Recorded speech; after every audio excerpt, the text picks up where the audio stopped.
السلام علیکم ناظرین، ایمان نیوز میں ایک بار پھر آپ کو خوش آمدید کہتے چلیں۔ میں ہوں محمد ابرار۔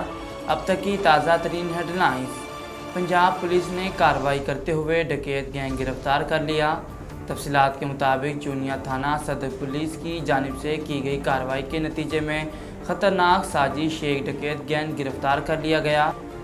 پولیس حکام نے بتایا کہ رازندگی کی متعدد وارداتوں میں ملوث ساجد عرف ساجی گینگ کے 3 کارندے سرغنہ سمیت گرفتار کر لیے گئے۔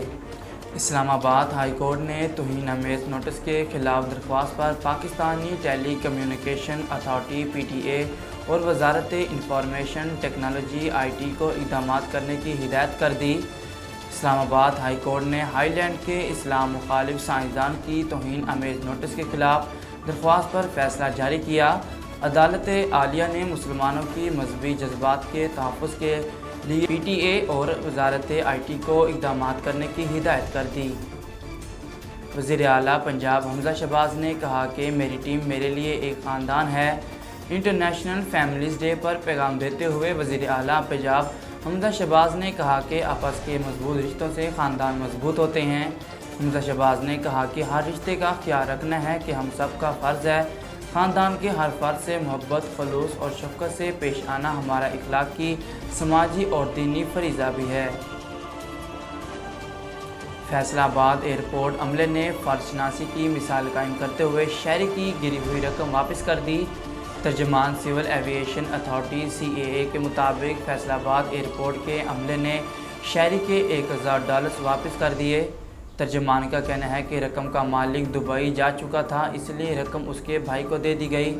ترجمان نے بتایا کہ ایئرپورٹ کے CCTV کے ذریعے رقم کے مالک کی شناخت کی گئی، جس کے بعد اس شہری کی رضامندی کے بعد رقم اس کے بھائی کے حوالے کی گئی۔ پیٹرولیم مصنوعات پر سبسڈی ختم کرنے سے متعلق فیصلہ آج کیے جانے کا امکان ہے۔ ساری سبسڈی ختم ہوئی تو 1 لیٹر پیٹرول $45.15 بڑھ کر $195 کا ہو جائے گا، جبکہ 1 لیٹر ڈیزل کی قیمت $230 تک پہنچ جائے گی۔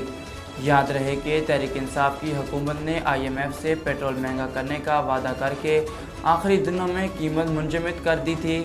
PTI حکومت کے فیصلے کے باعث حکومت کو ہر ماہ $100 کی سبسڈی دینا پڑ رہی ہے، اور PTI حکومت کے اس اقدام کو موجودہ حکومتی وزراء نے بارودی سرنگ سے تعبیر کیا ہے۔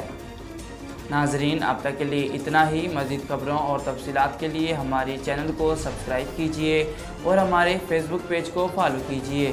اسی کے ساتھ ہی اپنے میزبان محمد ابرار کو دیجیے اجازت۔ اللہ حافظ۔